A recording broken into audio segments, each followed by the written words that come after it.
Oui, merci Président. 330 000 sans-abri, 4 millions de personnes mal logées, 15 millions de personnes touchées par la crise actuelle du logement. Bon, voilà, c'est le bilan de notre pays, de la France. Et nous savons que ce sont ces mêmes personnes qui sont en ce moment touchées aussi par l'augmentation des coûts et l'inflation. Alors, vous allez me dire, Hugo, on commence à te connaître. À chaque fois, tu interviens sur le logement, tu dis la même chose. Cette musique, on la connaît. Vous avez raison. Ce qui est triste, c'est peut-être de s'habituer à cet état des choses actuelles. Et ça a été aussi décrit par David tout à l'heure. Alors, je vous propose peut-être de vous tourner vers une autre dynamique de cette crise du logement, peut-être plus inquiétante, parce qu'elle va faire plus de bruit. En tout cas, je reste persuadé qu'elle va nourrir un sentiment d'injustice très fort, car affectif. Ça y est, on y est, à ce moment où l'augmentation des prix des logements, corrélée à l'explosion des résidences secondaires, empêche aujourd'hui des citoyens de vivre dans des communes où ils ont grandi. Pour pallier à ces phénomènes, on voit bien qu'on peut difficilement compter sur l'État, dont la main tendue reste avant tout une main invisible. Car que se passe-t-il en matière de logement aujourd'hui? D'un côté, on assiste à un désengagement, il faut le dire et le redire, à un désengagement de l'État. Et je ne reviens pas sur cette série de mesures de la loi de finances que j'ai déjà évoquées et mentionnées dans cet hémicycle, car c'est bien cela aussi qui impacte les capacités de produire des bailleurs sociaux.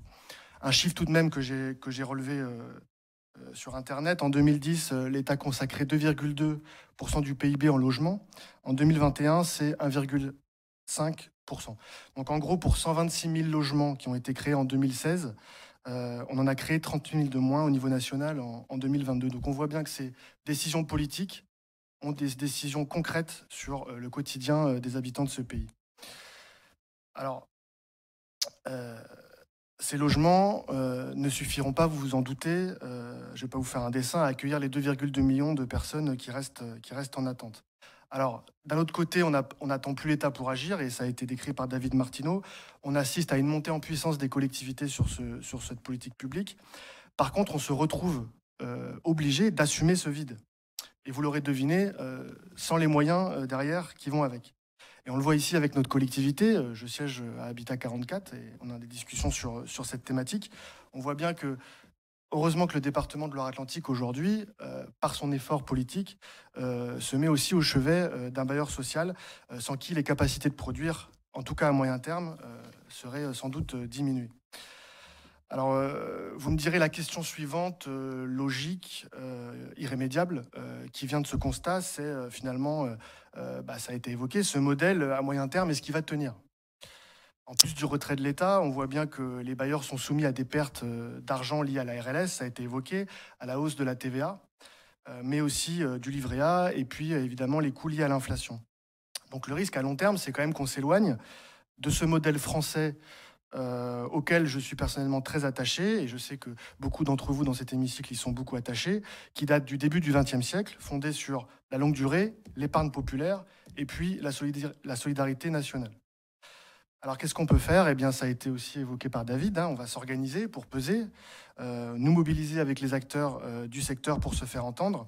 Et j'entends ce que dit David sur les services de l'État, ce ne sont bien évidemment pas les fonctionnaires zélés de l'État que nous mettons ici en défaut, c'est bien la stratégie politique de ce gouvernement sur le logement social.